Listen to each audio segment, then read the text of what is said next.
Ayo belajar. Assalamualaikum, salam Indonesia. Pada video kali ini, saya akan memberikan materi tentang keterampilan menyimak. Biar kawan-kawan Nusantara tidak mudah gagal paham dari apa yang didengarnya. Nah, pada video sebelumnya, saya memberitahukan bahwa menyimak mengandalkan indera pendengaran kita.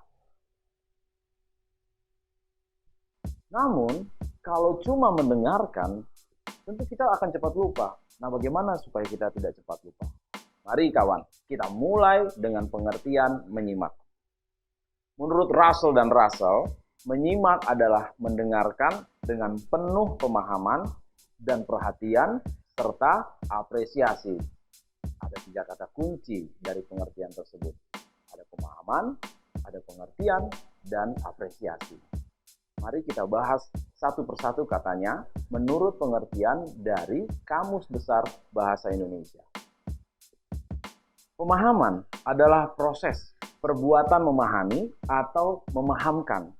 Kita pasti sering mendengar kata, kamu sudah paham. Jadi, paham adalah mengerti dengan benar tentang sesuatu hal.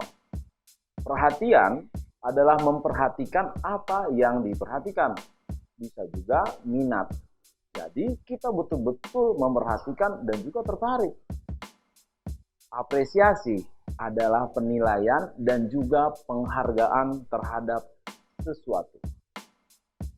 Nah, jadi kawan-kawan Nusantara akan bisa menyimak apabila memahami dengan benar tentang sesuatu hal yang didasari atas ketertarikan dan sikap yang menghargai. Kalau ada seseorang yang bilang, wow saya tadi menyimak loh. Tapi kalian lihat, dia tidak tertarik dan menghargai yang sedang didengarkan. Kemungkinan besar itu cuma omongan saja. Ruth J. Strickland mengungkapkan bahwa dalam menyimak ada tahapan-tahapannya. Yaitu, 1. Menyimak berkala. Ini dapat terjadi pada seseorang yang merasakan keterlibatan langsung dalam pembicaraan mengenai dirinya. Berkala itu maksudnya berulang-ulang dan beraturan. Jadi terkadang apabila kita lagi dibicarakan, kita biasanya menyimak dengan lebih baik ya. Lagi diomongin yang bagus-bagus atau kadang yang jelek-jelek juga, kita pasti menyimak. Kalian membicarakan saya ya? Iya Pak, tapi yang baik-baik kok Pak.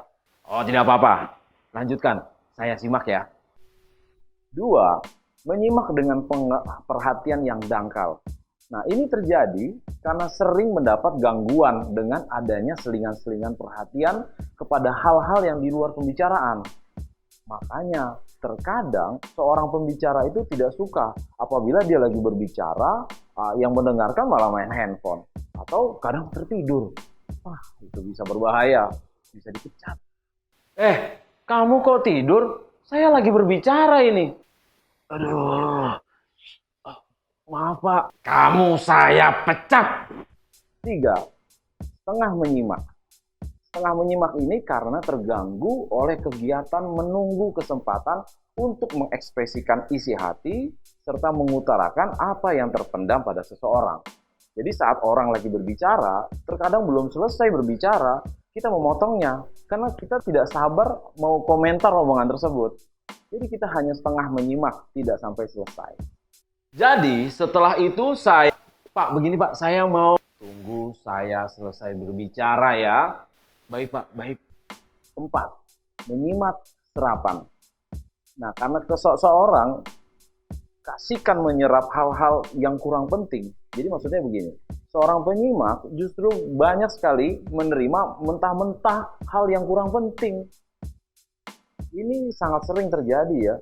Seseorang itu pasti lebih senang mendengar gosip-gosip ketimbang melihat segala sesuatunya dengan hal yang lebih dalam.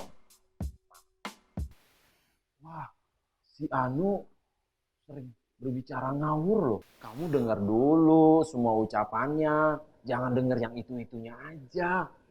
5. Menyimak sekali-sekali. Karena seseorang menyimpan sebentar-sebentar apa yang disimak. Perhatiannya kadang berubah dengan keasikan lain. Dia hanya memperhatikan kata-kata yang sang pembicara bicarakan, yang tentunya cuma menarik ke hatinya saja. Jadi yang tidak menarik dia tidak mau dengar. Nah, ini bagus nih. Sama kayak saya. Sama tuh. Fokus dong. Jangan sebentar-sebentar lihat HP. Nah, yang keenam, menyimak asosiatif. Jadi hanya melihat pengalaman-pengalaman pribadinya ya yang mengakibatkan sang penyimak benar-benar tidak memberikan reaksi terhadap pesan yang disampaikan pembicara. Kok diam saja? 7. Menyimak dengan reaksi berkala. Nah, menyimak dengan reaksi berkala itu terhadap pembicara dengan membuat komentar-komentar atau mengajukan pernyataan atau pertanyaan ya. Jadi ini sudah level menyimak yang jauh lebih baik dari level menyimak yang tadi tahapannya. Siapa yang bertanya? Saya, Pak. Kapan tanggal kemerdekaan Indonesia? Loh, kan saya menjelaskannya tentang bahasa. 8. Menyimak secara seksama. Nah, ini sungguh-sungguh menyimak secara sesama itu adalah menyimak yang sungguh-sungguh mengikuti jalan pikiran sang pembicara. Saya betul-betul terinspirasi loh dengan jalan hidupnya Bapak. Wah, berarti kamu menyimak cerita saya. 9 adalah menyimak secara aktif untuk mendapatkan serta menemukan pikiran, pendapat, dan gagasan si pembicara. Wah, pemikiran Bapak, gagasan Bapak betul-betul brilian. Saya tidak terpikir loh, Pak. Terima kasih.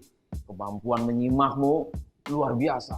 Nah, selanjutnya adalah hubungan menyimak dan berbicara. Ini khususnya untuk anak ya. Jadi yang nonton ini orang tua khususnya bisa belajar dari sini. Menurut Brooks, menyimak dan berbicara merupakan kegiatan komunikasi dua arah secara langsung. Jadinya ada tatap muka atau face to face. Hubungan tersebut terdapat pada hal-hal yaitu pertama ujaran atau bahasa Inggrisnya speech. Biasanya dipelajari melalui menyimak dan juga meniru atau imitasi. Oleh karena itu, model atau contoh yang disimak serta direkam sang anak sangat penting penguasaannya serta untuk kemampuan dia berbicara. Nah, kata-kata yang dipakai serta dipelajari oleh sang anak biasanya ditentukan oleh perangsang atau stimulan yang ditemuinya. Misal ya, sang anak yang dibesarkan di desa dengan yang dibesarkan di kota itu berbeda kata-kata yang disampaikan. Selanjutnya ada ujaran sang anak mencerminkan pemakaian bahasa di rumah dan dalam masyarakat tempatnya hidup. Hal ini terlihat nyata loh dalam ucapan, ada dalam intonasi, dalam kosakata, penggunaan kata-kata, dan juga pola-pola kalimatnya. Jadi para orang tua nih harus hati-hati ya berbicara dengan anak-anak. Jangan pakai kata-kata yang kasar. Dan juga jangan salahkan anaknya, karena dia hanya mengimitasi atau meniru. Lalu, anak yang masih kecil lebih dapat memahami kalimat-kalimat yang jauh lebih panjang dan rumit ketimbang kalimat-kalimat yang dapat diucapkannya. Jadi dia lebih mengandalkan pendengarannya. Ya. Nah, yang selanjutnya, meningkatkan keterampilan menyimak berarti pula membantu meningkatkan kualitas berbicara seseorang. Bunyi suara merupakan faktor penting dalam meningkatkan cara pemakaian kata-kata sang anak. Oleh karena itu, sang anak akan tertolong kalau dia mendengar atau dari ujaran-ujaran atau serta menyimak dari ujaran-ujaran yang baik dan benar. Dari bapak guru, dari ibu guru, dari rekaman-rekaman yang bermutu, cerita-cerita yang bernilai tinggi, dan lain-lainnya yang baik. Nah, yang terakhir adalah berbicara dengan bantuan alat-alat peraga. Nah, berbicara dengan bantuan alat peraga akan menghasilkan penangkapan informasi yang lebih baik pada si penyimak, yaitu sang anak ya. Umumnya, seorang anak akan mempergunakan bahasa yang didengar atau yang disimaknya. Jadi, berikan selalu pembicaraan-pembicaraan yang baik dan mendidik untuk sang anak. Sekian, salam Indonesia.